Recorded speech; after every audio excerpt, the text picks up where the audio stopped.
Paz seja convosco mais uma vez. Louvamos a Deus por esta oportunidade em que estas portas se abrem, que a casa do Senhor está aberta, em que nós podemos com liberdade adorar ao Senhor e ouvir os seus ensinamentos. Estamos meditando dentro do tema da ansiedade, subtema lidando com pessoas problemáticas.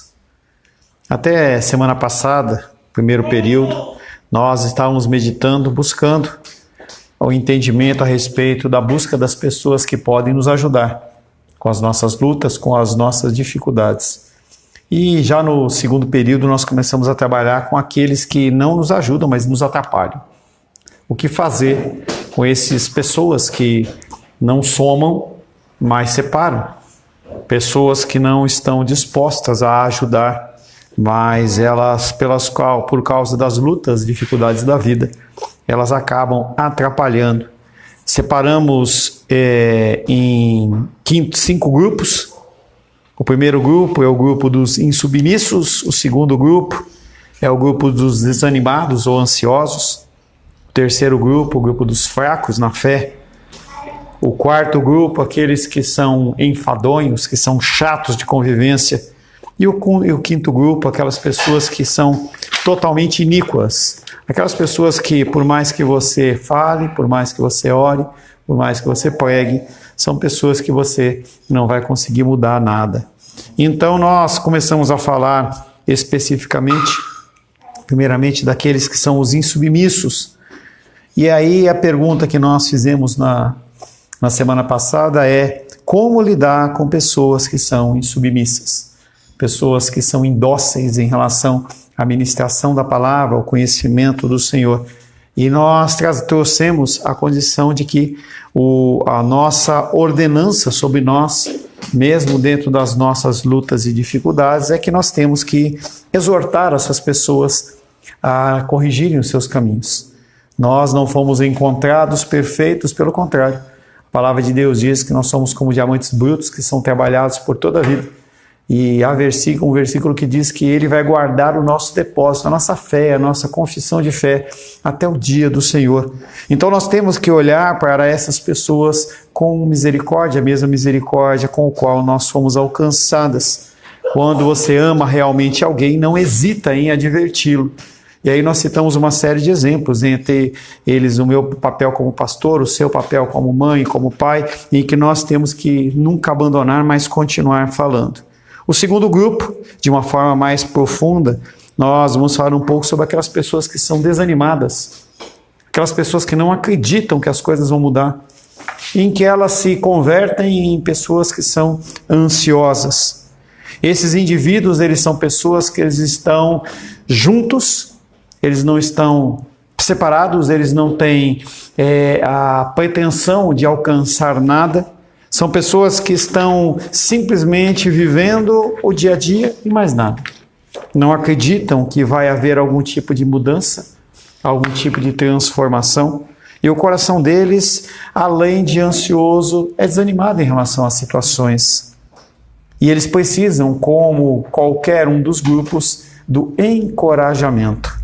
Encorajamento não do que eu acho, do que eu penso. E nós falamos bastante no culto noturno da semana passada em relação à condição das pessoas que são pacificadoras. E a nossa função como pacificador é muito mais do que simplesmente resolver conflitos e problemas que estão ocorrendo entre pessoas da família ou pessoas da igreja.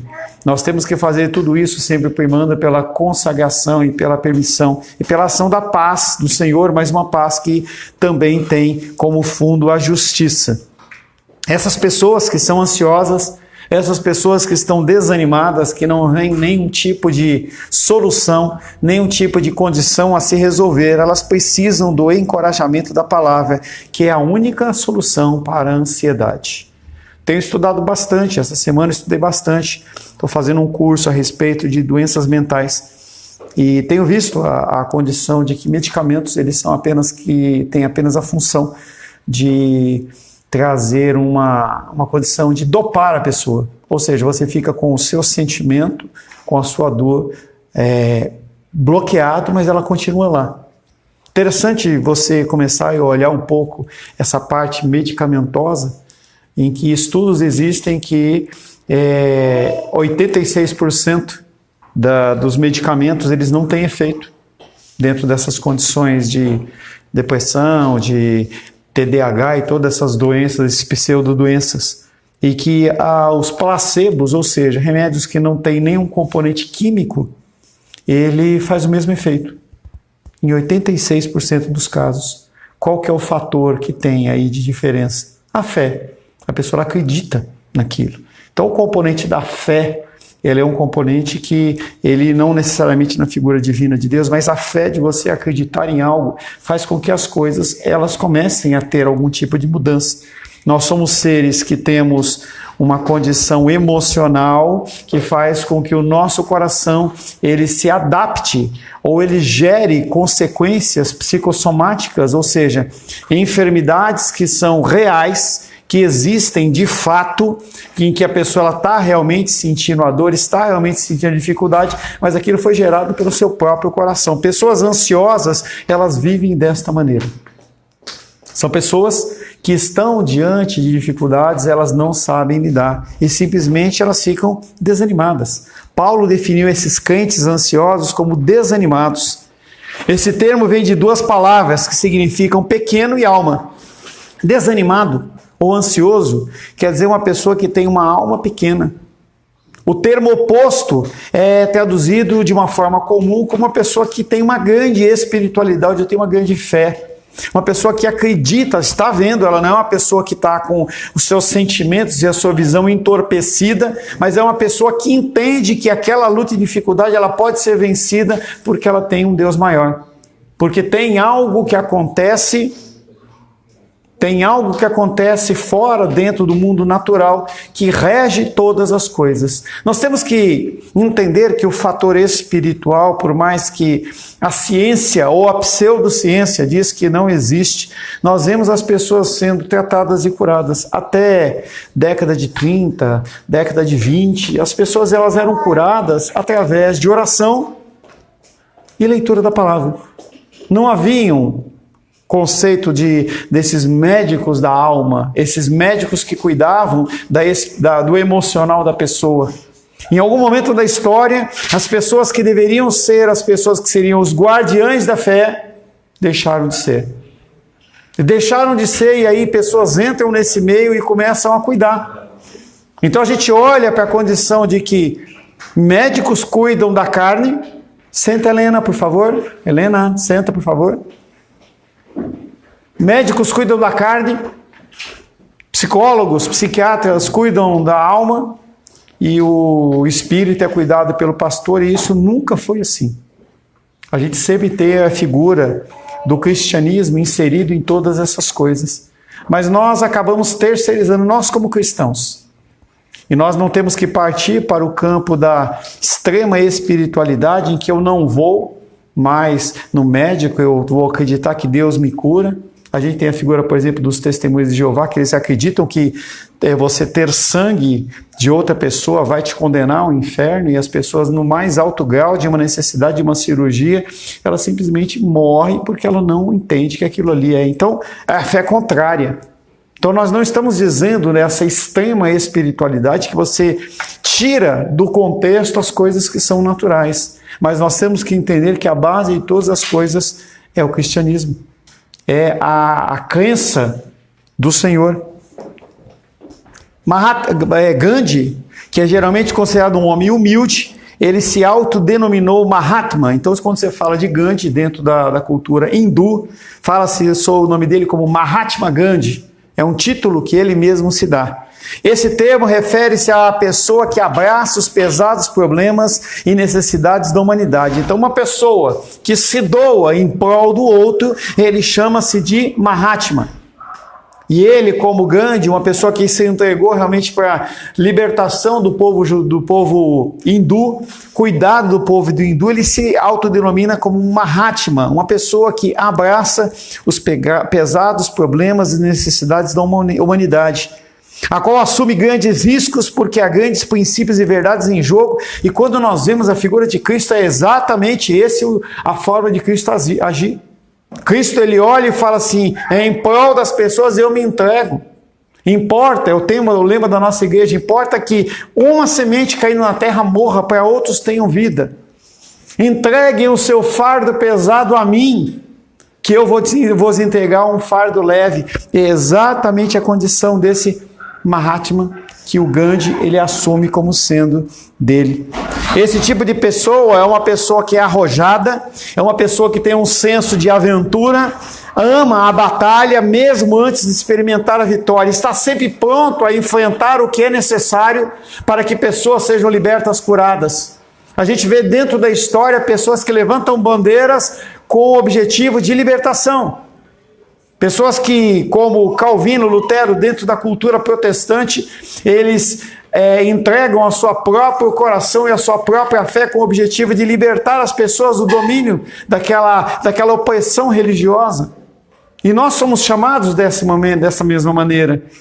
As pessoas na igreja perseguidas são chamadas dentro dessa mesma maneira. Nós não estamos acostumados em pensar em formas agressivas, em formas ativas dentro do cristianismo. Sempre nós queremos agir dentro de uma forma passiva.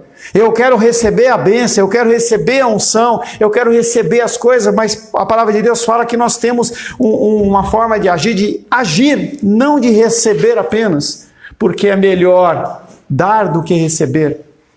É esperado que nós ofereçamos e não fiquemos esperando algo em troca. E o cristianismo, ele fala sobre isso. Os hinduístas, através de Gandhi, ele mostra exatamente isso. A questão de você dar em vez de querer receber. Os ansiosos não são assim. A pessoa está tão fechada dentro dos seus problemas, tão fechada dentro das suas dificuldades, que ele não consegue olhar para o próximo. Ele não consegue olhar para a dificuldade do outro. Eu olhei no chat lá do nosso almoço essa semana e eu vi alguns comentários lá dentro em que parecia que havia um pouco de insensibilidade dentro das pessoas, porque a pessoa está tão preocupada consigo mesma que ela não consegue olhar para o outro. Nós fazemos isso no nosso dia a dia. Nós fazemos isso porque nós estamos querendo apenas que nós sejamos curados, que nós sejamos salvos. Então a gente vem dentro do último vento que a gente teve aí, a questão da Isabela, em que houve toda uma dificuldade em relação a isso, e as pessoas elas não conseguem olhar para a dificuldade da família que passou por isso, e olhar com amor, com atenção, com cuidado, em que não pega o telefone e não liga, não faz, simplesmente porque eu tenho as minhas obrigações. Eu tenho as minhas lutas e as minhas dificuldades, todos temos lutas e dificuldades sim, mas nós temos que, como pessoas que não são ansiosas, pessoas que são confiantes no Senhor, nós temos que olhar para a dor e para a dificuldade do outro. Os ansiosos não são assim, eles conseguem olhar apenas para si mesmos. Desafios ameaçam tais indivíduos, como todos nós, mas essas pessoas não sabem lidar com esses desafios. Eles certamente não são bem-sucedidos neles. Os desafios, eles não conseguem lidar com os desafios. Porque eles entendem que a luta é apenas com a força do próprio braço. E eles não conseguem lidar com isso. Desafios ameaçam tais indivíduos. Uma vez que gostam do que é familiar, tendem a se apegar às tradições. São relutantes em fazer qualquer coisa que não tenha sido feito antes. Gostam do que é seguro. E aquilo que a gente sempre conversa, você está vivendo a vida dentro de um contexto que não dá resultado. E se você não mudar o seu modo de agir, você vai continuar agindo da mesma maneira. E vai ter os mesmos resultados. O ansioso, ele não consegue sair dessa condição por uma nova tentativa. Aí eu vou sair disso, vou sair daquilo outro. Meu ex-cunhado, ele era uma pessoa que, ele era personal trainer e ele está com quase 65 anos. E ele ainda continua achando que ele vai ser personal trainer pro resto da vida. A pessoa não consegue mudar o foco. Falava com o Felipe Rayer nessa semana. Temos que expandir. Você não pode ficar apenas com uma atividade. Você tem que ter a sua mente aberta, para que você possa pegar essas oportunidades que aparecem. Os ansiosos não conseguem. Eles tentam fazer ali aquela mesma coisa, esperando que haja uma mudança sobrenatural e não vai haver. São relutantes em fazer qualquer coisa que não tenha sido feito antes. Gostam do que é seguro. Eu gosto do que é seguro. Mas eu entendo que se você não mudar algo, você vai continuar vivendo o mesmo. Desejam uma vida livre de riscos com absoluta segurança. Talvez Brasília seja a capital dos ansiosos. Porque as pessoas elas buscam o serviço público como uma forma de você ter o seu recurso e o seu sustento até você morrer, ou então que haja alguma mudança do governo. Então nós olhamos para essa situação e as pessoas elas ficam ansiosas porque elas não conseguem dar um passo, não conseguem mudar a vida delas. Elas continuam vivendo sempre da mesma maneira, sempre da mesma forma.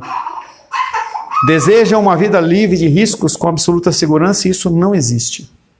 Não existe essa condição, não existe essa situação. Sempre há algo que pode acontecer. Sempre há uma coisa diferente que pode acontecer. E nós não temos controle sobre isso. A grande verdade é que nós não temos controle sobre as situações que ocorrem no dia a dia. Está tudo certo no dia e no outro dia dá errado. Nosso carro estava funcionando direitinho, quando foi lá para quarta-feira ou quinta-feira, começou a falhar e eu falei, o que aconteceu? Eu já sabia que podia ser 3 coisas, ou gasolina, ou cabo de vela, ou vela.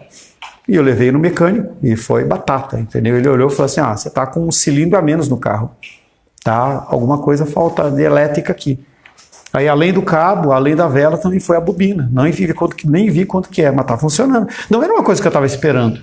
Não é algo que nós planejamos. Mas nós temos que entender que mesmo em situações como essa, Deus está no controle de todas as coisas. Isso nos traz não uma condição de passividade ou de inatividade, mas uma condição de você estar sempre ligado e tentando planejar no futuro. É algo que eu faço. Eu planejo com 6 meses, 8 meses. Então eu consigo antever coisas que podem acontecer, sempre dentro do contexto da probabilidade. A gente tem que lidar com as coisas naturais de uma forma natural, mas as coisas espirituais elas têm que ser colocadas nas mãos do Senhor. Nós temos que acreditar que o nosso Deus, Ele é um Deus que é eterno e Ele conhece todos os nossos caminhos. Mas nós temos que também fazer o nosso planejamento. Como a segurança absoluta é impossível nessa vida, eles geralmente ficam deprimidos. Meu pai, ele tinha essa forma de pensar. Já falei para vocês algumas vezes. Ele tinha lá o dinheiro dele guardado e se ele não tivesse pelo menos 50 mil reais guardados para uma eventualidade, ele não estava satisfeito. Mas será que 50 mil reais resolve? Talvez no momento inicial sim, mas se você precisar de um tratamento especializado por muito tempo, alguma coisa desse tipo, não tem controle. Tem coisas dentro do plano de saúde, mesmo você tendo, que não são cobertos. E você tem que entender que você não consegue controlar. Não quer dizer que você não tem que ter uma reserva, não quer dizer que você não tem que ter uma programação, mas entenda que não existe essa segurança completa. Para os ansiosos, quando essas coisas acontecem, a pessoa ela fica deprimida. Falta-lhes força para sair da igreja e tentar novos campos. As pessoas elas não conseguem buscar em Deus a luz para continuar a agir. A luz para fazer coisas novas. E a pessoa ela fica ali fixa naquela condição porque ela tem medo. Ela sabe que se ela ficar ali, ela morre. É aquele ditado, se correr, o bicho pega e se ficar, o bicho come. Isso aí é a definição do ansioso, definição do deprimido, daquela pessoa que não quer se movimentar. A pessoa fica congelada, ela fica bloqueada. Porque temem a perseguição, acham difícil transmitir o evangelho dentro da área da propagação do cristianismo. Aí eu vou falar de Cristo para essa pessoa, e se ela não quiser mais comprar de mim? E se essa pessoa não quiser mais se relacionar comigo? E se essa pessoa não quiser mais trabalhar comigo? As pessoas pensam dessa maneira. Por causa disso, cristãos são mortos e a palavra é propagada. Por conta disso, pessoas que são próximas a mim e a você não ouvem o evangelho porque você tem vergonha, tem medo. Você se submete ao padrão do que as pessoas estão mostrando. Um exemplo, por exemplo, bebida alcoólica, músicas profanas. Será que eu, em meio a esse grupo de pessoas que eu convivo, se eu falar que eu não vou beber, que eu não vou ouvir essas músicas, será que eles vão continuar me amando? E aí você continua mantendo esse círculo de amizade dentro de uma condição profana, mesmo que isso venha trazer desgosto e dissabor ao Senhor, simplesmente para você manter pessoas que estão à sua volta. Eu já contei para vocês também, certa vez, um amigo meu lá de São Paulo, da minha turma, quando eu tinha 15 anos, 16 anos, essa pessoa chegou e me colocou no grupo dos meus amigos lá. E as pessoas, elas ficaram conversando, poxa, aquele tempo, o tempo disso, o tempo daquilo, aquele tempo outro, e isso parece que traz ao nosso coração uma alegria indizível. Mas aí começaram a postar pornografia, filme, não sei o quê, e eu falei, gente, meu celular ele não tem senha, minha filha usa, abre, minha esposa abre, eu sou pastor, não estou me sentindo bem com isso. Continuaram postando. Eu poderia simplesmente ficar quieto e continuar ali, e eles continuam achando, é o Paulão, é o cara gente boa, é o cara legal, e eu simplesmente saí do grupo.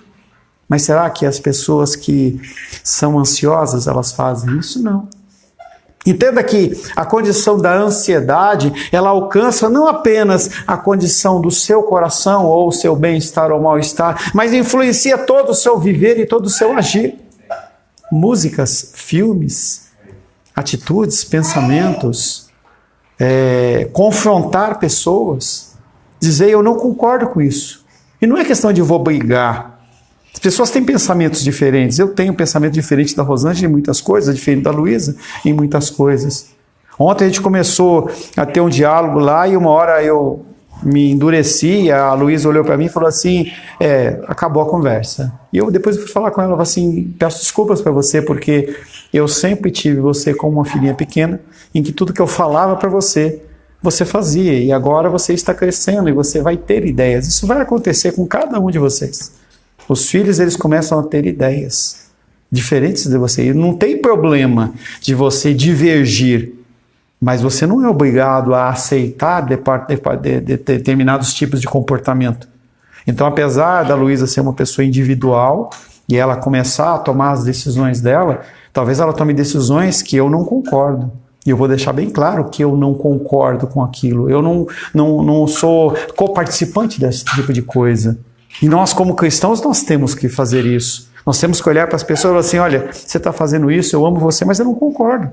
E você me permita, eu não vou participar disso, eu não me sinto bem. Pô, que besteira, que frescura, você é muito carola, muito não sei o quê. Não, eu sirvo um Deus que não se alegra com essas coisas e eu não vou mais fazer. Até então, até umas 2 semanas atrás, eu não compactuava da condição do tipo...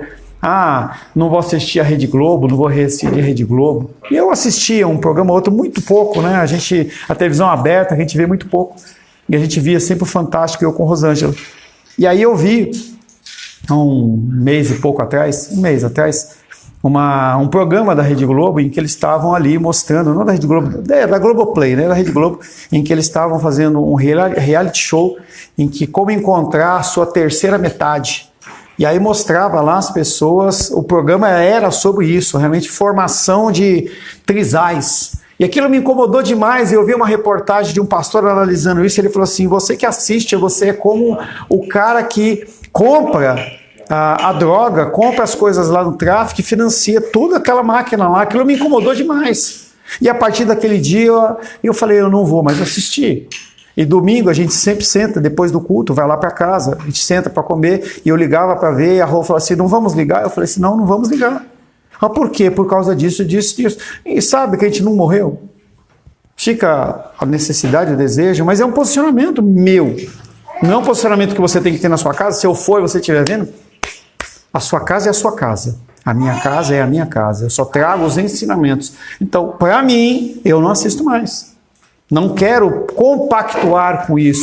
Ansiosos não fazem isso. Pessoas desta forma não fazem isso. Elas estão se sentindo mal no ambiente. Sabem que o ambiente é errado e mesmo assim não se posicionam. Porque elas querem ter paz, querem ter tranquilidade. Se você enxergar a igreja como uma parada, eles seriam os que entregam as bandeiras vermelhas. Todos os outros estão se movendo e eles dão sinal de parada, porque lhes falta visão e eles temem o fracasso. Temer o fracasso é a pior coisa que tem, é o cemitério das novas ideias. Você tomar novas decisões, fazer novas coisas. Experimentar realmente tomar decisões. Dentro da escola, e nem Manu, nem Helena, nem Heloísa, nem Joaquim ainda estão nessa fase, mas Daniel está nessa fase, em que as pessoas que são descoladas na escola são aquelas pessoas que fazem uma coisa errada, são as pessoas que xingam, as pessoas que brigam, as pessoas falam, nossa, que legal. Os filmes exaltam isso.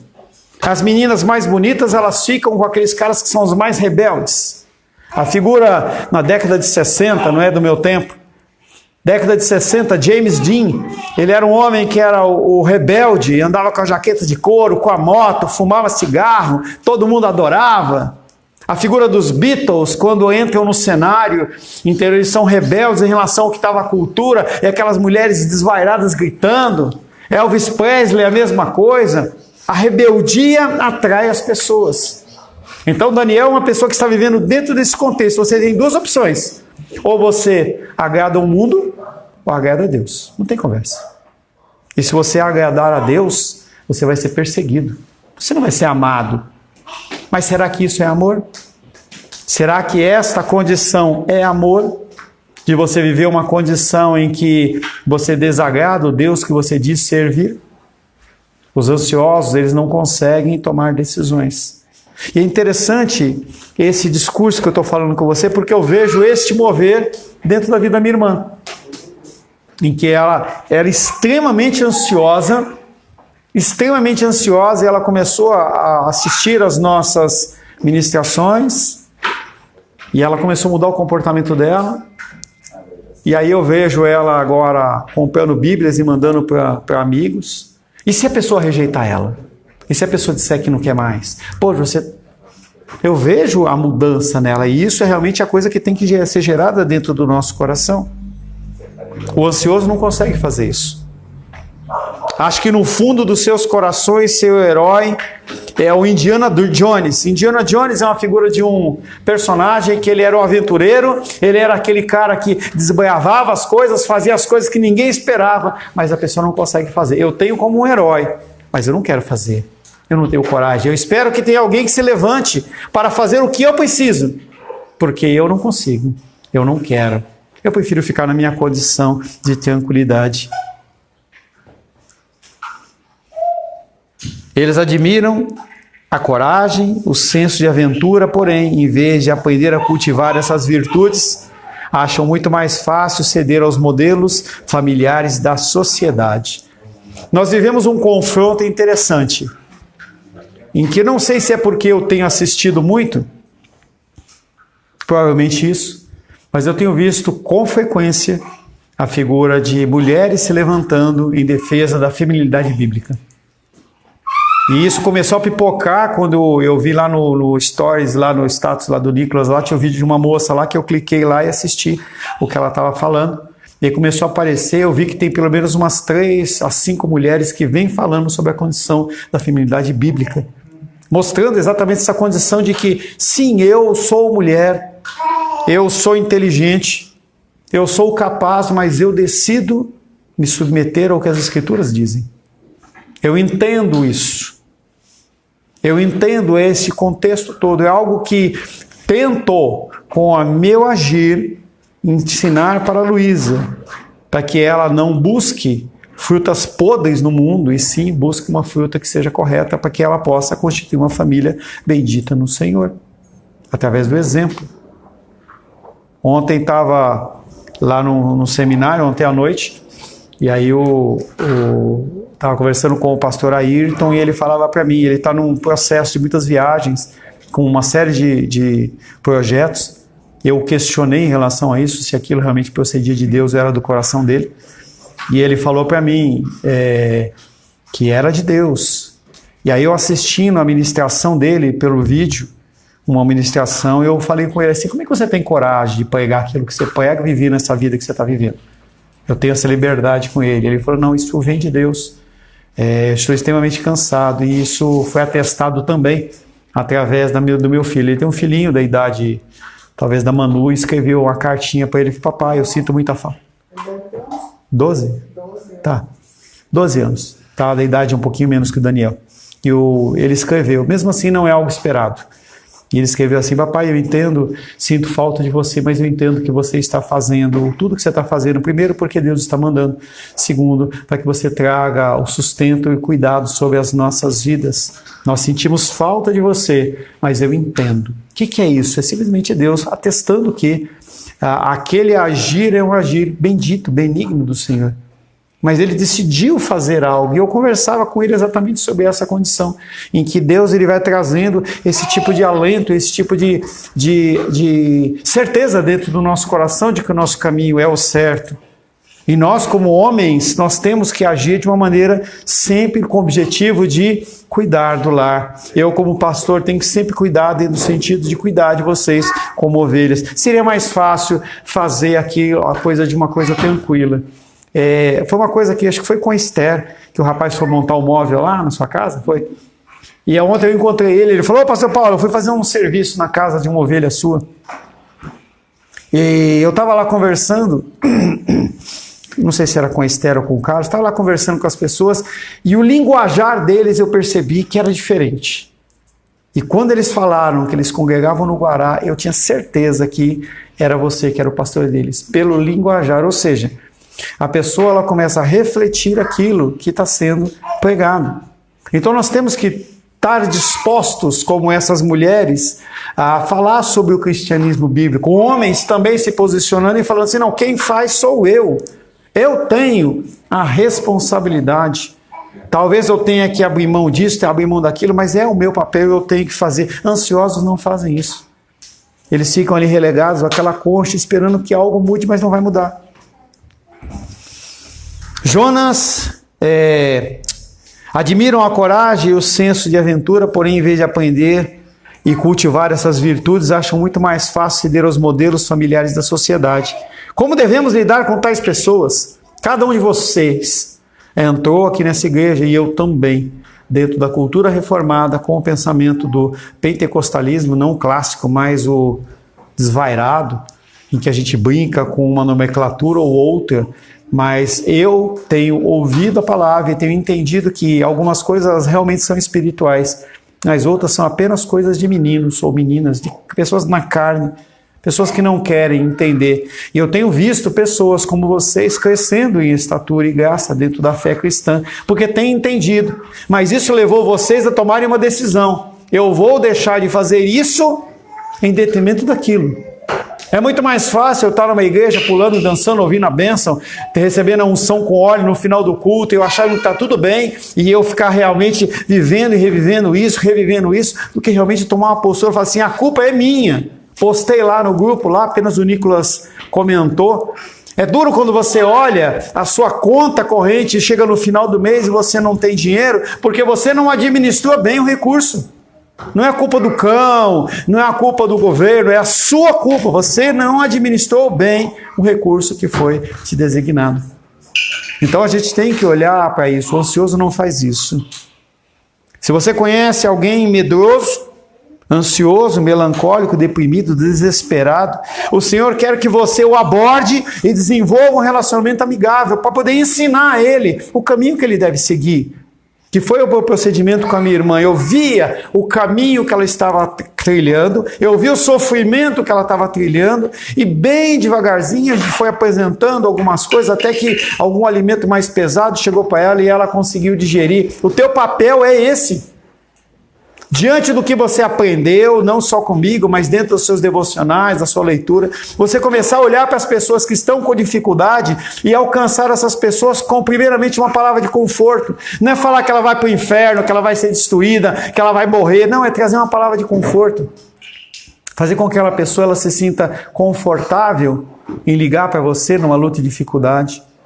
em você abrir mão de um tempo em que você poderia estar produzindo algo que geraria um recurso para você, mas você separa esse tempo para ajudar alguém, para você cuidar de alguém.